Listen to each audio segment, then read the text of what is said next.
ये तो ईश्वरीय व्यवस्था के तहत आपको ये एनर्जी दी जा रही है आपको। हाँ हाँ हाँ हाँ, मैं भी वही बोला ना कि वो हाँ। तो देखो कराने वाला वही है, हम आप तो कुछ नहीं है। 140 करोड़ में अगर हम आप आज बात भी कर रहे हैं, मान लो मैं कहाँ बैठा आप कहाँ बैठा नहीं जानते थे, आज उसके पहले की बात जानने लगे, तो ये किसी पिछले जन्मों का भी संबंध होगा, ऐसा नहीं होता है।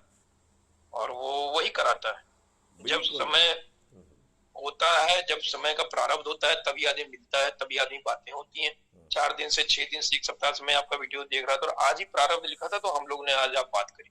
तो वो एक सब उन्हीं का है, बस हम लोग को अपना कर्तव्य करना है जो चलिए रास्ता। इस बार समय कम है, इस वार्तालाप को यहाँ विराम देते हैं। एक बार फिर से हम जी प्रण लेते हैं कि 17 नवंबर को जो बिल्कुल वोटिंग बिल्कुल होगी उसमें किसी भी नेशनल पार्टी को कोई वोट नहीं दिया जाएगा।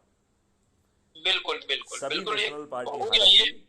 जो 21 अब पार्टियां इसमें हैं। कोई हाँ, मैथिली सेन जी, अब इसमें कोई सेकंड थॉट रहा ही नहीं। जो आपने बोला अब उसको रिपीट भी क्या करना, वो उसमें कोई सेकंड थॉट नहीं।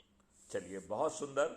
इसी वार्तालाप के साथ जो है ना हम कल शाम को बात करेंगे। जय हिंद, जय जी भारत, जी जी। वंदे मातरम। जय भारत, और आपका भी दिन शुभ हो, थैंक यू। मंगलमय हो। हाँ चलिए बिल्कुल। अभी समय कम है, हम भिड़ते हैं।